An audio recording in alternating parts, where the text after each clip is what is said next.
Hey guys, आज है जुलाई की 4 तारीख और लगभग 20 दिन पहले हमने कुछ पपीते के बीज लगाए थे। तो गाइस ये है hybrid red lady papaya seed और ये काफ़ी महंगा है गाइस। ये 10 ग्राम बीज है और लगभग 4,000 रुपये का है, 4,600 रुपये का।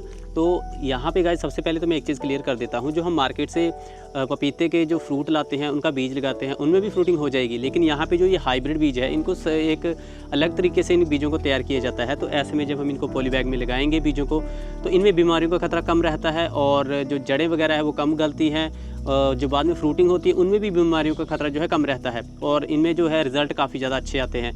तो जब लोगों की डिमांड होती है पपाया की, तो ऐसे में हमें हाइब्रिड बीजों को ही लगाना पड़ता है।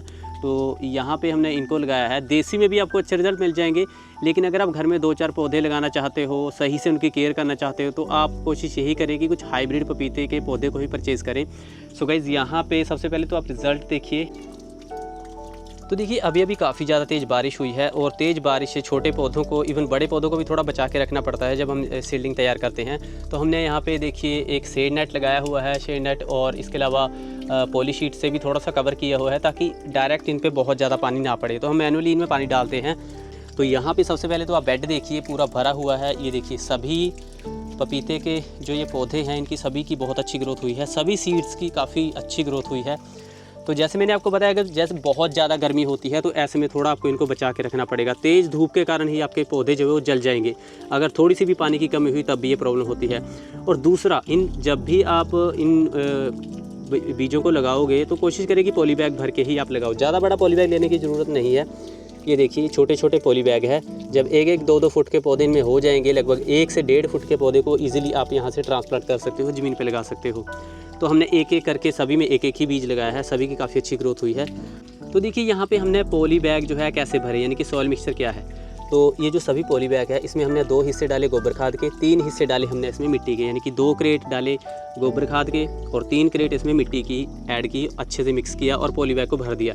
लेकिन इन दोनों चीज़ों से पॉली बैग को नहीं भरा। लिफाफे को अच्छे से भरने के बाद गाइस, इस पॉली बैग को भरने के बाद हमने 1 मुट्ठी इसमें डाली कोकोपीट की। कोकोपीट में बीजों की ग्रोथ काफ़ी ज़्यादा अच्छे से हो जाती है। हालांकि पिछले कुछ सालों से हमने सिर्फ गोबर खाद और मिट्टी में भी इन बीजों को लगाया है, अच्छी ग्रोथ हो जाती है। लेकिन कभी कभी जो है मिट्टी काफ़ी ज़्यादा सख्त हो जाती है पानी की कमी के कारण। तो ऐसे में जो कोकोपीट है एक बहुत अच्छा विकल्प है कि आप इन्हीं में बीजों को लगाएं। ऐसे में देखिए पानी की चाहे कमी हो या ना हो, कोकोपीट बहुत ज़्यादा नर्म रहता है। तो हमने अगर हल्का फुल्का भी आप पानी डालते हो तो कोकोपीट में मॉइस्चर काफ़ी दिनों तक बना रहता है। तो ऐसे में बीजों की ग्रोथ अच्छे होने के चांस जो है काफ़ी ज़्यादा बढ़ जाते हैं। रिज़ल्ट तो आपके सामने ही है। तो हमने 1 मुट्ठी इसमें जो है कोकोपीट की डाली और उसी में लगभग 1 इंच जो है 1 इंच कोकोपीट इसमें भरा हुआ है पॉली बैग में, उसी में हमने इन बीजों को लगाया है। तो यहाँ पे देखिए होगा क्या, कोकोपीट में बीज की ग्रोथ होगी, अंकुरण होगा और पौधे की जो जड़ें हैं नीचे मिट्टी की ओर जाएंगी और ऐसे में काफ़ी फास्ट जो है इनकी अच्छे से ग्रोथ हो जाएगी। और ये देखिए गाइस, जब भी आप पपीते के बीजों को लगाएं कोशिश ये करें कि शुरुआत में एक बार तो आपको अच्छे से इनको पानी देना है। और जैसे अभी ये देखिए ये शील्डिंग अच्छे से इनकी ग्रोथ हो चुकी है। बेड में पानी रुकना नहीं चाहिए, पॉली बैग में पानी रुकना नहीं चाहिए। ऐसे में आपके बहुत सारे पौधे ख़राब हो सकते हैं। तो ओवर वाटरिंग से शुरू से ही आपको अपने पौधों को इससे बचाना पड़ेगा। अब देखिए जैसे मैंने आपको बताया था, लगभग 1.5 महीना पहले भी मैंने कुछ बीजों को लगाया था। ये देखिए उनकी काफ़ी अच्छी ग्रोथ हुई है, लेकिन उस दौरान बहुत ज़्यादा गर्मी थी, बहुत से पौधे ख़राब भी हुए हैं। बार बार पानी डालने के बाद गाइस कुछ पौधे ही बचे हैं। तो उसके बाद हमने जो है यहाँ पे इन बीजों को दोबारा फिर से लगाया है। तो जैसे आपने देखा इनकी काफ़ी अच्छी ग्रोथ हुई है। तो हल्का सा जो है हल्की नमी, हल्का मॉइस्चर जो है हवा में होना काफ़ी ज़्यादा ज़रूरी है। इसी से ये देखिए इन प्लांट्स की अच्छी ग्रोथ होगी। तो पपीते के बीजों को लगाना काफ़ी ज़्यादा आसान है, बस आपको सही टाइम पे और सही तरीके से इनको लगाना होगा। और जैसे मैंने आपको बताया, सिर्फ और सिर्फ आपको ओवर वाटरिंग से इनको बचाना है। अब जैसे ही ये देखिए ये पौधा ट्रांसप्लांट के लिए बिल्कुल तैयार है, छोटा सा पॉली बैग है और आप इनको लगा दीजिए। जब आप इनको ज़मीन पे लगाओगे गाइस, ऐसी जगह पे लगाइए जहाँ पे पानी रुकना नहीं चाहिए। अगर वहाँ पे पानी रुक रहा है काफ़ी देर तक, बरसात का पानी, तो ऐसे में आपका पौधा ख़राब हो जाएगा। अदरवाइज़ जैसे बेड वगैरह बना के हम पपीते को लगाते हैं तो वहाँ पे पानी तो नहीं रुकेगा, लेकिन बरसात का बहुत अच्छा फ़ायदा आपके पौधों को होगा और इनकी काफ़ी ज़्यादा फास्ट ग्रोथ होगी। अब मान के चलिए देखिए बरसात अभी शुरू हुई है, इस पौधे को अगर मैं ज़मीन पे लगाता हूँ तो लगभग 1.5 महीने में गाइस लगभग 5 फुट की ग्रोथ इसकी ईजिली हो जाएगी। तो ये फ़ायदा होता है रेनी सीज़न में पपाया को लगाने का। तो अगर आपके एरिया में गाइस बहुत ज़्यादा, मतलब जिस खेत में आप इसको लगा रहे हो पथरीली ज़मीन है, पत्थर है, रेतीली है, वहाँ पे गाइस पपीते की अच्छी ग्रोथ होगी। आप इसको ट्राई कर सकते हो। हमने कुछ पौधे लगाए हैं, बहुत अच्छी में फ्रूटिंग हुई थी। लेकिन अगर आपको लग रहा है कि खेत में पानी रुक रहा है, बहुत देर तक रुका रहता है, तो ऐसे में बरसात जब मतलब ख़त्म होने को हो तभी आपको इनको लगाना है। और दूसरी बात, पपीते के छोटे पौधे हो या थोड़े बड़े पौधे हो, कोशिश करें कि जब कोहरा वगैरह पड़ता है, सर्दियों के दौरान बहुत ज़्यादा सर्दी होती है, उस दौरान भी आपको इनको बचाना पड़ेगा।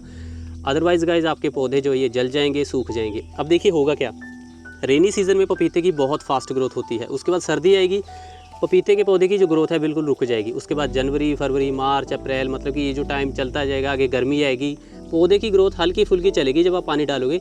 लेकिन जैसे दोबारा फिर से रेनी सीज़न आएगा, बरसात आएगी, एकदम से आपके पपीते के पौधे की ग्रोथ फास्ट हो जाएगी। गाइज़ ये रिज़ल्ट मैंने बहुत बार देखे हैं, स्पेशली वहाँ पे देखे हैं जहाँ पे बारिश थोड़ी कम पड़ती है और मैनुअली ज़्यादातर पानी लगाया जाता है, तो बरसात के दौरान ही पपीते की जो ग्रोथ है काफ़ी ज़्यादा फास्ट देखी जाती है।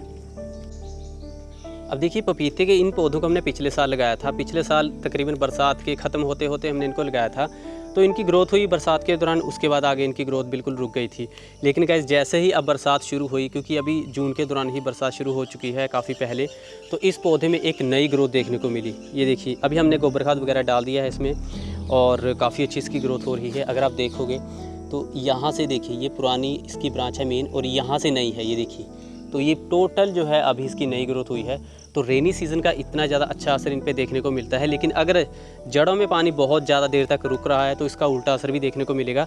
जड़ें गल जाएगी, पौधा भी काफ़ी जल्दी ख़राब हो जाएगा, सारे के सारे पत्ते पीले पड़ जाएंगे और आपका पौधा सूख जाएगा। तो इस चीज़ का स्पेशली ध्यान रखें। अगर आसपास के एरिया में पानी कहीं रुक रहा है तो मिट्टी वगैरह डाल के उसको आप थोड़ा कवर कर दें, और ऐसी जगह पे पपीता ना लगाएं जहाँ बहुत ज़्यादा मात्रा में बरसात का पानी रुकता हो। सो गाइस, अगर आप भी अपने घर में कुछ पपीते के पौधे लगाना चाहते हो तो देखिए, अगर आप सोचते हो कि हमें हाइब्रिड बीजों को परचेज़ करना है और उनको लगाना है, तो ये काफ़ी ज़्यादा महंगा आपको पड़ेगा। तो देखिए होता क्या है कि कभी कभी हम जो है ऑनलाइन बीजों को परचेज़ करते हैं, वहाँ पे बताया जाता है कि हाइब्रिड सीड है, लेकिन गाइस वहाँ पे आपको इन पे ट्रस्ट नहीं करना है। इन बीजों को देखना पड़ता है कि कौन से ओरिजिनल सीड्स है, कौन से डुप्लीकेट है। तो आपको जो है मार्केट से जो पपीते वगैरह हम खरीदते हैं, फ्रूट खरीदते हैं, उन्हीं के बीजों को दवाई वगैरह लगा के बेच दिया जाता है। तो आपको सिंपली करना क्या है, अगर आप कुछ पौधे लगाना चाहते हो तो आप नर्सरी से परचेज़ करें, अच्छी वैरायटी के कुछ पौधे परचेज़ करें और उनको सही तरीके से अपने घर में लगाएं। वहाँ पे आपको बहुत अच्छी जो है उनकी ग्रोथ देखने को मिलेगी। बस अच्छे से आपको उनकी केयर करनी है, सीडलिंग वगैरह तैयार करने की कोशिश ना करें। बाकी जैसे मैंने आपको बताया, अगर आप बीज घर पे पौधे तैयार करना चाहते हो तो आप पौधे भी तैयार कर सकते हो। और एक दूसरी बात देखिए, जैसे मैंने आपको बताया ये हाइब्रिड पौधे हैं, ये काफ़ी लोगों के मुझे कमेंट्स भी आ रहे थे इस बारे में, तो हमने इन बीजों को लगाया, ये हाइब्रिड सीड है। जब ये पौधे बड़े हो जाएंगे, इनमें फ्रूटिंग होगी, फ्रूटिंग जो होगी, जो पपीते लगेंगे उसके बीज निकाल के क्या वो हाइब्रिड सीड होंगे? गाइस वो हाइब्रिड सीड नहीं होते। हालांकि लगेंगे बड़े पपीते, अच्छे साइज़ के फ्रूट उनमें लगेंगे, लेकिन गाइस जो ये वाली चीज़ होगी एग्जैक्टली वो ये नहीं होगी। इनको एक सही तरीके से इन बीजों को ट्रीट किया जाता है, सही तरीके से इन बीजों को स्पेशली बनाया जाता है, तभी ये बीज इतने ज़्यादा महंगे होते हैं। तो आई होप गाइज़ कि इस वीडियो से रिलेटेड आपके सारे डाउट क्लियर हो गए होंगे। लेकिन फिर भी अगर आपका कोई क्वेश्चन हो तो मुझे कमेंट बॉक्स में ज़रूर बताएं। और पपीते से रिलेटेड मैंने कुछ और भी वीडियो बनाई है इससे पहले, उनका लिंक मैं डिस्क्रिप्शन में डाल दूँगा, आप उनको भी चेक कर सकते हो। और वीडियो को लाइक और चैनल को सब्सक्राइब करना ना भूलें। धन्यवाद।